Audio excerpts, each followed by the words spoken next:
इस साल अक्टूबर और नवंबर में होने जा रहे हैं महाराष्ट्र के चुनाव और उद्धव ठाकरे और राहुल गांधी के पैंतरे से अभी से प्रधानमंत्री नरेंद्र मोदी और अमित शाह जबरदस्त टेंशन में हैं।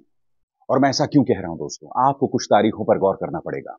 13 और 14 जुलाई ये वो दो तारीखें हैं जब राहुल गांधी शिरकत करेंगे वारी धार्मिक जुलूस। जी हां, पुणे पंढरपुर धार्मिक जुलूस जो निकलता है, सालाना जुलूस निकलता है, जिसका स्वागत शरद पवार अपने गांव में पहले ही 7 जुलाई को कर चुके हैं। अब राहुल गांधी इस धार्मिक जुलूस में शिरकत करने वाले हैं। मैं आपको बतला दूं दोस्तों, राहुल गांधी को बाकायदा निमंत्रण आ चुका है और निमंत्रण देने वालों में कांग्रेस की सांसद प्रणीति शिंदे के अलावा खुद शरद पवार ने राहुल गांधी को यह निमंत्रण दिया है।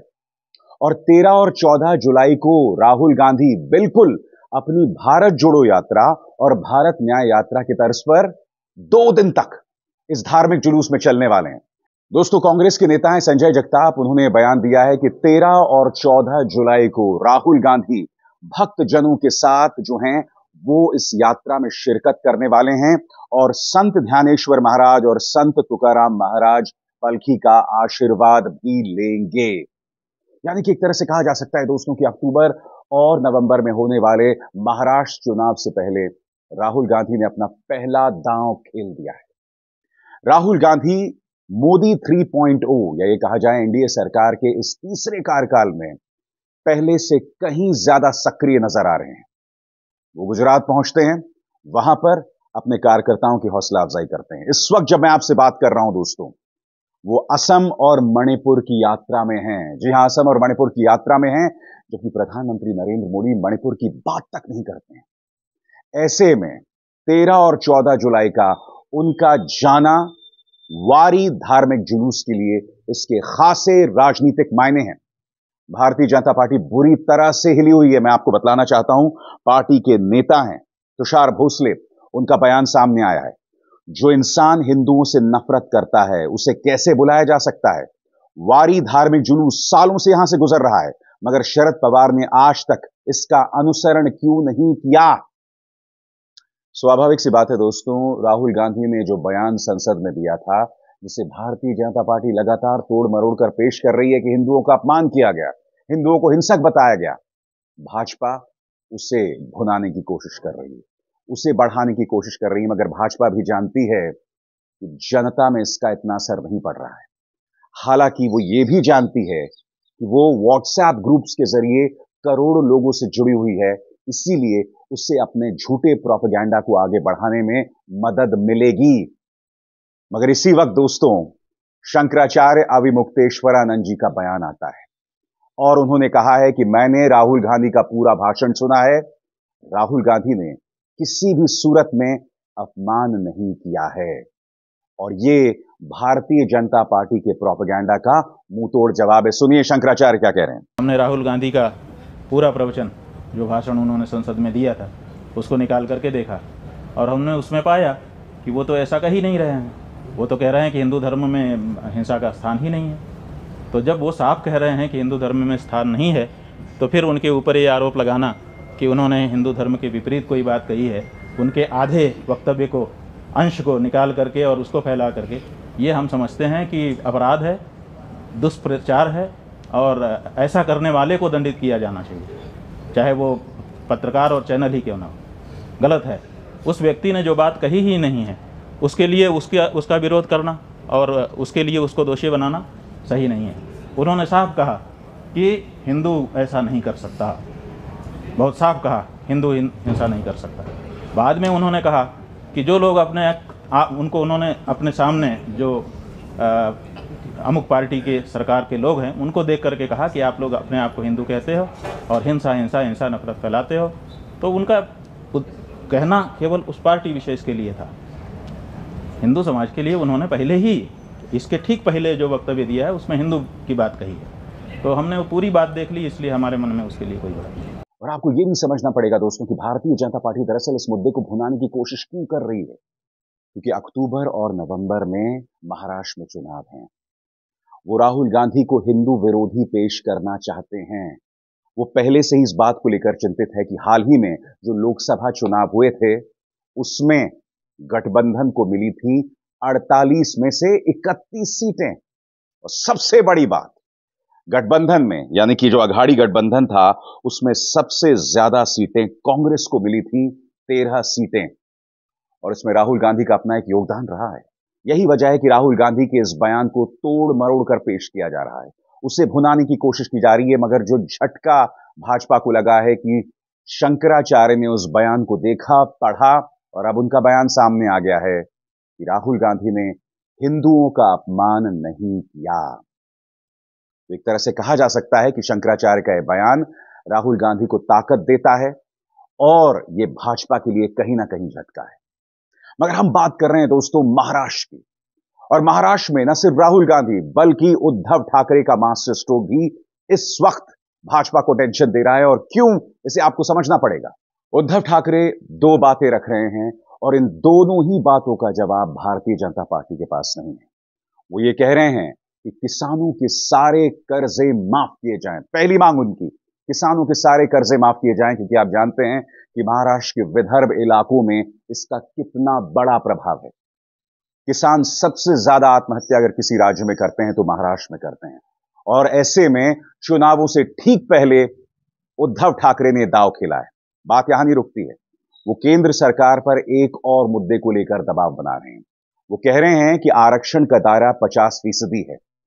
वो केंद्र सरकार पर दबाव बना रहे हैं कि 50% के दायरे को बढ़ाया जाए, और यह काम सिर्फ केंद्र सरकार कर सकती है, ताकि न सिर्फ मराठा बल्कि अन्य जो पिछड़े वर्ग हैं उन्हें भी आरक्षण दिया जाए। यानी कि उद्धव ठाकरे के दो दाव हैं। पहला दाव है किसान कर्जा माफी और दूसरा आरक्षण के दायरे को बढ़ाना। और हम ये भी भूल सकते हैं कि आरक्षण और संविधान ये दो पहलू हैं जिसको लेकर एमवीए को महाराष्ट्र के लोकसभा चुनावों में खासी सफलता मिली। भाजपा के नेता तमाम ये बयान दे रहे थे कि हम संविधान को बदल देंगे, बदल देंगे, बदल देंगे।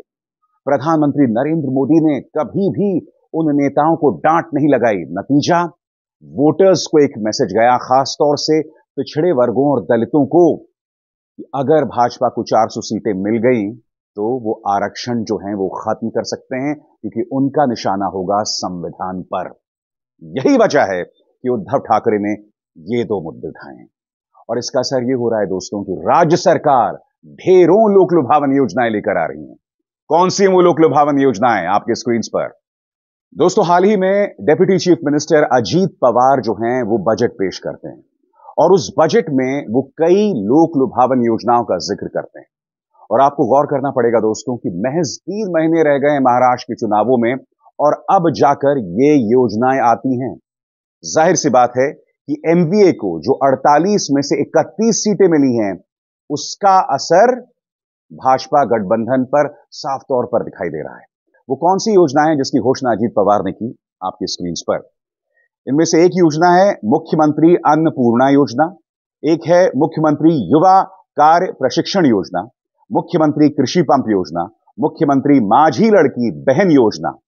और मैं आपको बतलाना चाहता हूं दोस्तों, ये जो मुख्यमंत्री अन्नपूर्णा योजना है उसमें प्रावधान है औरतों को 3 गैस सिलेंडर।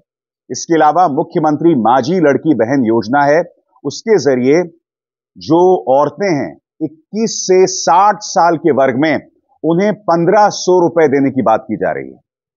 कहने का अर्थ साफ है, जिस तरह की सफलता उद्धव और राहुल गांधी को इन चुनावों में मिली है उसी के चलते ये लोक लुभावन योजनाएं जो हैं वो सामने उभर कर आई हैं।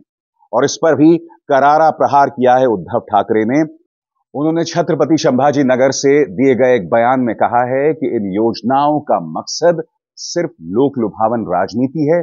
उन्होंने ये कहा कि ये योजनाएं शुरू ही नहीं होंगी क्योंकि ये सरकार जो है वो सत्ता में नहीं आने वाली। और साफ तौर पर उद्धव और राहुल का डर भाजपा गठबंधन में दिखाई दे रहा है। मगर उद्धव ठाकरे के सामने कई चुनौतियां भी हैं। उनके सामने एक बहुत बड़ा टेंशन भी है, और वो टेंशन ये है कि उनका जो चुनावी चिन्ह है वो है जलती मशाल। वो बार बार कह रहे हैं कि मेरा जो चुनावी चिन्ह था तीर कमान वो मुझसे छीन लिया गया। एकनाथ शिंदे ने मेरा चुनावी चिन्ह मुझसे छीन लिया और ये जो असमंजस हुआ है जलती मशाल और तीर कमान को लेकर, इसका असमंजस जनता में दिखाई दिया।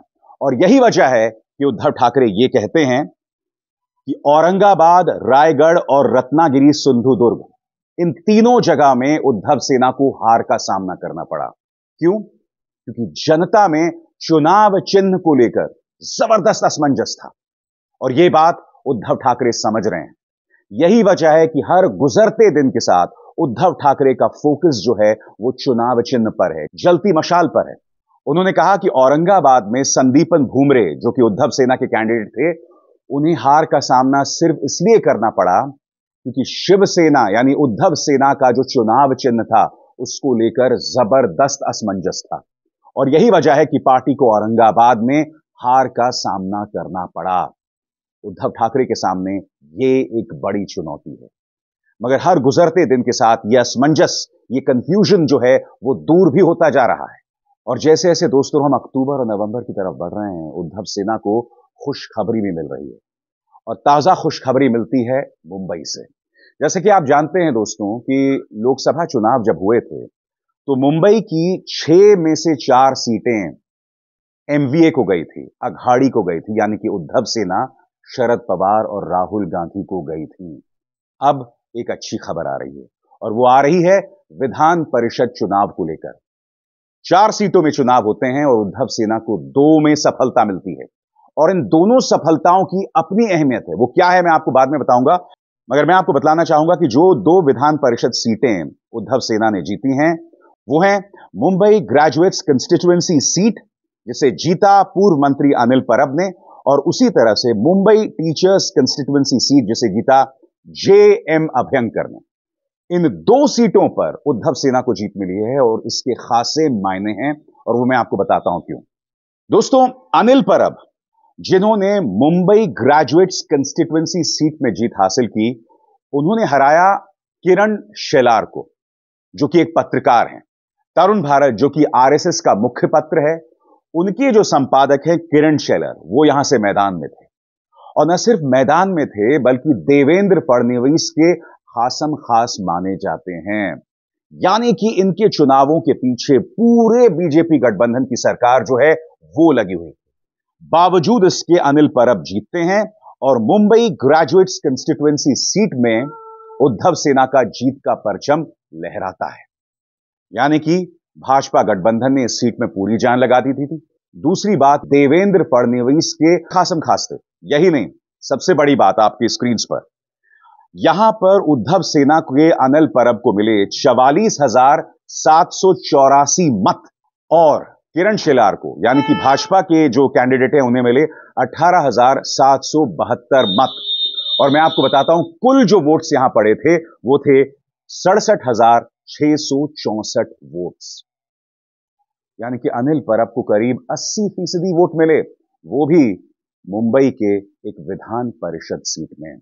मैं आपको पहले ही बता चुका हूं, मुंबई की 6 सीटों में से 4 सीटों पर एनडीए को, यानी कि उद्धव सेना, राहुल गांधी और शरद पवार को जीत मिली थी, जबकि कांग्रेस के पास पैसा नहीं था। शिवसेना को नोच दिया गया था, उनका जो चुनावी चिन्ह था वो छीन लिया गया था और इसके अलावा शरद पवार की एनसीपी भी 2 फाड़ हो चुकी थी। इस तमाम असमंजस के बावजूद मुंबई में जीत मिलती है 6 में से 4, वो खासी मायने रखती है दोस्तों।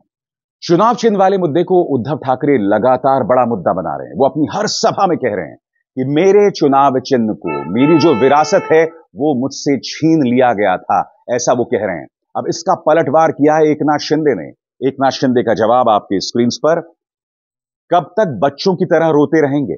लोकसभा चुनावों में हमारा स्ट्राइक रेट उद्धव सेना से बेहतर था, ग्राम पंचायत चुनावों में भी हमारा प्रदर्शन उद्धव सेना से बेहतर था। हमने बेशक 7 सीटें जीती और उद्धव सेना ने 9, मगर हमारा स्ट्राइक रेट 47% था और उद्धव सेना का 42%। उद्धव ठाकरे ने बाला साहब ठाकरे के सिद्धांतों को त्याग दिया है। गौर कीजिएगा इस आखिरी पंक्ति पर, उद्धव ठाकरे ने बाला साहब ठाकरे के सिद्धांतों को त्याग दिया है। सारी लड़ाई बाला साहब ठाकरे की विरासत की है। विधानसभा चुनावों में जिसे भी ज्यादा सीटें मिलेंगी, यानी कि जनता उसमें विश्वास जो है वो अपने जतला रही है। इससे यह स्पष्ट हो रहा है कि सही मायने में बाला साहब ठाकरे की विरासत को वही शख्स आगे ले जा रहा है। इसीलिए यह लड़ाई बहुत अहम है, यह जद्दोजहद बहुत अहम है और उद्धव ठाकरे और राहुल गांधी का मास्टर स्ट्रोक जो है वो टेंशन में डाल रहा है देवेंद्र फडणवीस, एकनाथ शिंदे, अमित शाह और प्रधानमंत्री नरेंद्र मोदी को। अभिसार शर्मा को दीजिए इजाजत। नमस्कार। स्वतंत्र और आजाद पत्रकारिता का समर्थन कीजिए, सच में मेरा साथी बनिए। बहुत आसान है दोस्तों, इस ज्वाइन बटन को दबाइए और आपके सामने आएंगे ये 3 विकल्प, इनमें से एक चुनिए और सच के इस सफर में मेरा साथी बनिए।